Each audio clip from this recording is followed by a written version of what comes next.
এবার দেখেন এনসিপির আক্তার কি বলে, মানে আক্তারের ওইখানে এনসিপি নেতা কর্মীদের মাইরা শেষ করে দিচ্ছে, শোনেন। যা করছে তার দায়ভার তারেক রহমানকে নিতে হবে। আমার এখানে যে কয়েকজন মানুষের বাড়িঘর ভেঙে দেওয়া হয়েছে, যতগুলা স্বর্ণলঙ্কার টাকা পয়সা লুট করা হয়েছে, যতজন মানুষের মাথা ফাটানো হয়েছে, মোটরসাইকেল করে ভেঙে দেওয়া হয়েছে, হারা গেছে আমার পার্টি অফিসটা তারা ভেঙে দিয়েছে।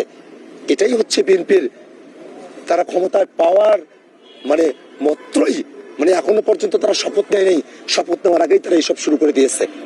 আদতে তো 5 আগস্টের পরে থেকেই তারা নিজেরাই নিজেদের 250-র উপরে লোককে তারা নিজেরাই খুন করেছে। অন্য দলের লোককে খুন করতে তাদের ভাববে না। যে কোনো সময় তারা আমার আসনের মানুষকে মেরে ফেলতে পারে, যে কোনো সময় তারা আমাকে মেরে ফেলতে পারে, এই ধরনের পরিস্থিতি তারা তৈরি করে রেখেছে। আমি ভয় পাই না, জানের মায়া আমি করি না। শুনেছেন, নেতা কর্মীদের পেটানো হইতেছে, বাড়িঘর ভেঙে দেওয়া হইতেছে, লুটপাট করা হইতেছে। এই হইতেছে বিএনপির বিজয় উদযাপন। তারেক রহমানের চাকর বাকরেরা এখন জুলুমের লাইসেন্স পেয়ে গেছে।